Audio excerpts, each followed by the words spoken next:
Hi friends, நீங்கள் நம்ம என்ன பார்க்க போறோம்னா ஸ்மார்ட் எனர்ஜி மீட்டர் பற்றி பார்க்க போகிறோம். ஸ்மார்ட் எனர்ஜி மீட்டர்னா என்னடா? ஸ்மார்ட் எனர்ஜி மீட்டர்னா ஒன்றும் இல்லை, நம்ம வீட்டில் யூஸ் பண்ணுற எனர்ஜி மீட்டர் தான். கொஞ்சம் அட்வான்ஸ் டெக்னிக் யூஸ் பண்ணுறோம்ல. இதில் என்னென்ன அட்வான்ஸ் டெக்னிக் யூஸ் பண்ணுறோம்? அதை பற்றி கொஞ்சம் எக்ஸ்பிளைன் பண்ணுறோம். நம்ம காம்பவுண்ட் யூஸ் பண்ணுறோமா, Arduino controller, RFID reader, current sensor use பண்ணுறோம், பஸர், ரிலே, க்ளவுட் யூஸ் பண்ணுறோம். அடுத்து லோடுக்காக வந்து லேம்ப் யூஸ் பண்ணுறோம்.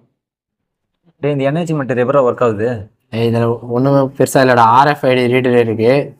இதில் வந்து நம்மளுக்கு ஃபாஸ்டாக் மாரி ஒரு கார்டு இருக்கும். இந்த கார்டு நம்ம ரீசார்ஜ் பண்ணி வச்சிங்கன்னா இதில் ஸ்கேன் பண்ணால் நம்மளுக்கு வந்து ரீசார்ஜ் ஆகிடும்.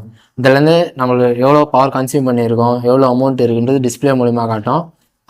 அது இல்லாமல் ஐஓடி க்ளவுட் ஐஓடி எது யூஸ் பண்ணுறோன்னா மானிட்டர் பண்ணிக்கலாம். மொபைலில் எங்கேருந்து ஒன்றா ஆன் பண்ணிக்கலாம், ஆஃப் பண்ணிக்கலாம். இந்த கரண்ட் சென்சாரும் ரிலேவும் எது கூட யூஸ் பண்ணுறோம்? நம்ம கரண்ட் சென்சார் வந்து எவ்வளோ கரண்ட் யூஸ் பண்ணுறோன்றத வந்து கண்ட்ரோலருக்கு சிக்னல் அனுப்புவோம்.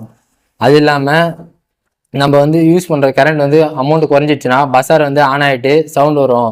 அது இல்லாமல் ஐஓடி மூலிமா நம்ம மொபைலுக்கு வந்து நோட்டிஃபிகேஷன் வந்துக்கிட்டே இருக்கும்.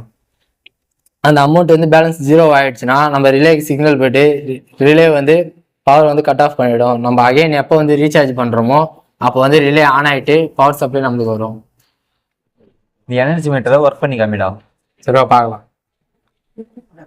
இப்போ நம்ம சுவிட்ச் ஆன் பண்ணுறோம், கரண்ட் சப்ளை வருது. கரண்ட் சென்சார் வந்து கரண்ட் எவ்வளோ போகுதுன்றத நம்ம டிஸ்பிளேல காமிச்சிட்டே இருக்கும்.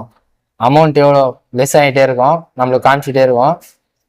அந்த அமௌண்ட்டு குறையும் போது நம்மளுக்கு பஸாரில் வந்து சவுண்ட் வரும். மினிமம் பேலன்ஸ் வந்ததும் பஸார்லேருந்து சவுண்ட் வரும். 0 பேலன்ஸ் ஆனதும் ரிலே வந்து பவரை கட் ஆஃப் பண்ணிவிடும். நம்ம அகைன் இந்த கார்டை வச்சு ரீசார்ஜ் பண்ணோம்னா அமௌண்ட் வந்து இதில் ஆட் ஆகிடும். கரண்ட் லோடு வந்து ரிலே ஆன் ஆகிட்டு சப்ளை வரும். இந்த எனர்ஜி மீட்டர் நல்ல அட்வான்ஸ் டெக்னாலஜியாக இருக்குடா. ஆமாண்டா, நம்ம வீட்டில் இம்ப்ளிமெண்ட் பண்ணால் இபி ஆஃபீஸ் போய் நிற்க வேண்டிய வேலையே இல்லை. தேங்க்யூ.